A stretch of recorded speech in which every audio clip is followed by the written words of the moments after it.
과르디올라의 맨시티가 최근 10경기 1승 2무 7패, 승률 10%라는 믿기지 않는 성적을 기록하게 됐는데, 초반엔 일시적인 부진으로 보였던 문제가 벌써 10경기 장기적인 침체로 이어질 조짐이 보이고 있어요. 특히 챔스에선 전체 리그 테이블 22위, 16강 토너먼트 진출도 위험해진 순이라 다음 25위인 파리와 경기를 치르고 플레이오프 상황을 지켜봐야 하는 분위기입니다.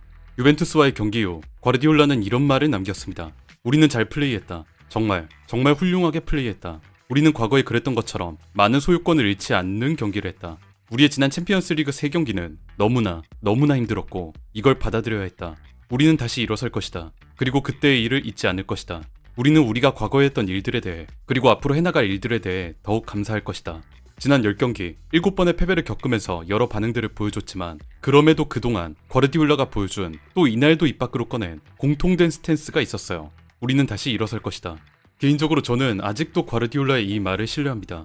예전에 다른 영상으로도 말씀드린 적이 있지만, 저는 타팀 팬이지만 과르디올라라는 감독, 인물을 존경하는 펩 과르디올라 개인의 팬입니다. 그가 2000년대부터 지금까지 감독으로서 이룩한 성과, 현대 축구 전술사에 미친 영향력 때문에 그를 존경해요. 현재 시티가 어려움을 겪고 있는 건 사실이나, 이로 인해서 펩 과르디올라라는 인물의 실력에 대해 의심을 가지지는 않고 있습니다. 다만 그것과는 별개로 시티가 왜 지금 불만족스러운 성과를 내고 있는지, 과르디올라가 직면한 문제가 무엇인지는 우리가 알아야 할 필요가 있다고 생각합니다. 제가 생각하는 시티의 첫 번째 어려움, 불안정한 수비입니다. 최근 10경기 동안 시티의 수비력은 상당히 불안했어요. 우리가 과르디올라의 축구라고 하면 가장 먼저 떠오르는 요소, 볼의 점유와 지배. 이 지배력이 뒷받침되기 위해선 설령 중간에 볼을 뺏겼다 하더라도 그걸 상대에게 득점으로 내주지 않는 확실하고 안정적인 후방 수비가 베이스로 깔려야 됩니다.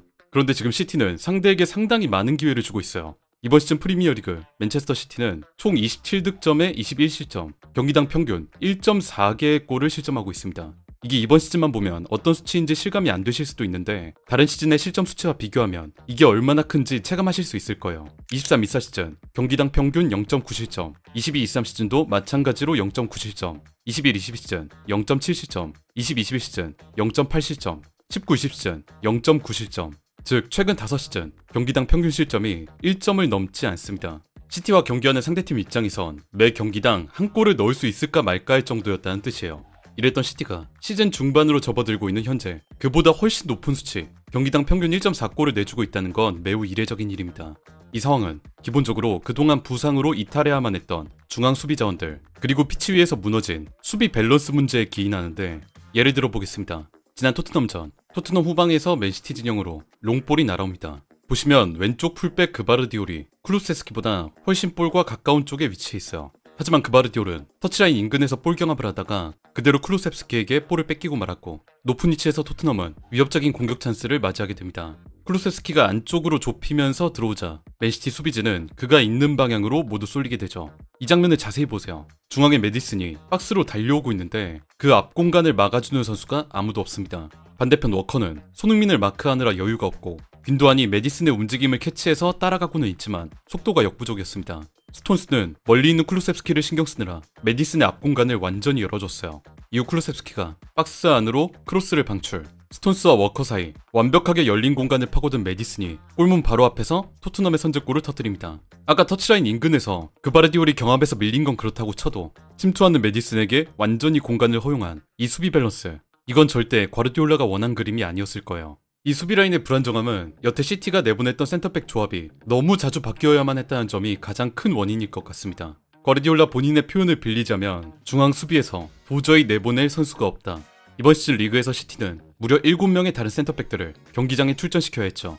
과르디올라 축구에서 후방 자원들이 해줘야 되는 역할을 생각해보면 센터백 조합이 경기마다 이리저리 바뀌었다는 건 의미하는 바가 크고, 센터백 조합의 불안정함은 수비진 전체의 퀄리티에도 영향을 미쳤습니다. 특히 이런 점은 상대 선수들과의 볼 경합 상황에서 많이 드러났는데, 이번 시즌 시티는 본인 진영의 온서드, 가장 깊숙한 공간에서 상대 선수와 공중볼 경합을 했을 때 43.1%의 승률만을 기록하고 있습니다. 상대가 롱볼을 때렸을 때 이걸 걷어내는 것뿐만 아니라 깊숙하게 올라오는 크로스를 처리하는데도 상당한 불안함을 보여주고 있어요. 이 볼 경합 승률 43.1%는 지난 18-19 시즌 이후 맨시티가 기록한 가장 낮은 경합 승률입니다. 지금 과르디올라의 시티가 상대가 파이널 서드나 박스 안으로 볼을 투입했을 때 위협적인 찬스를 내주고 있는 건 분명 서둘러 해결해야 할 문제점입니다. 맨시티가 겪고 있는 두 번째 문제점, 통제권 상실입니다. 아까 수비에서의 불안함에서 이어지는 문제이기도 한데 지금 과르디올라의 시티는 후방에서부터 시작해 중원, 공격 진영에서도 볼의 점유율을 유지하는 데 어려움을 겪고 있어요. 저는 이게 시티가 과르디올라답지 않은 축구를 하게 된 가장 결정적인 원인이라고 생각합니다.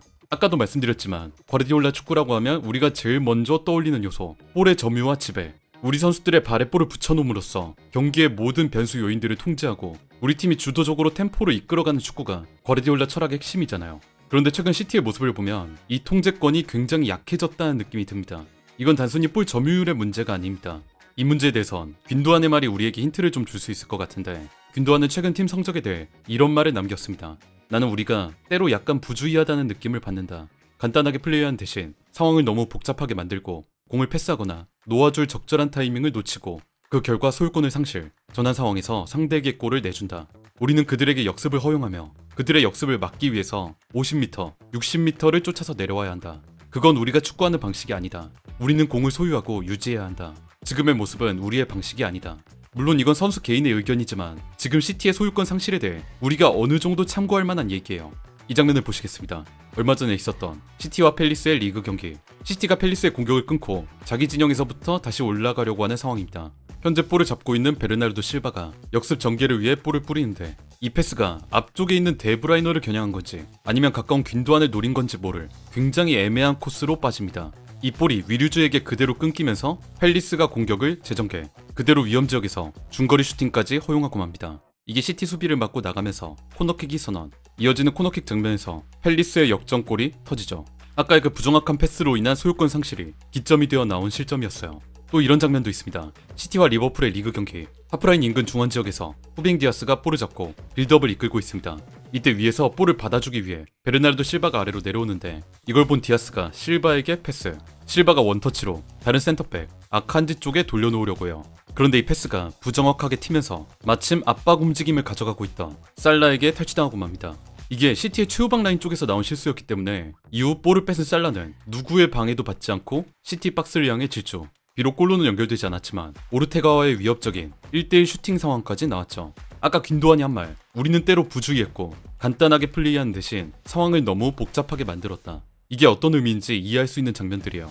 시티의 축구라고 한다면 우리가 바로 떠올리는 후방과 중원 지역에서의 필드 장악력, 이런 부분에서 지금의 시티는 잦은 빈도로 패스 미스를 범하고 있습니다.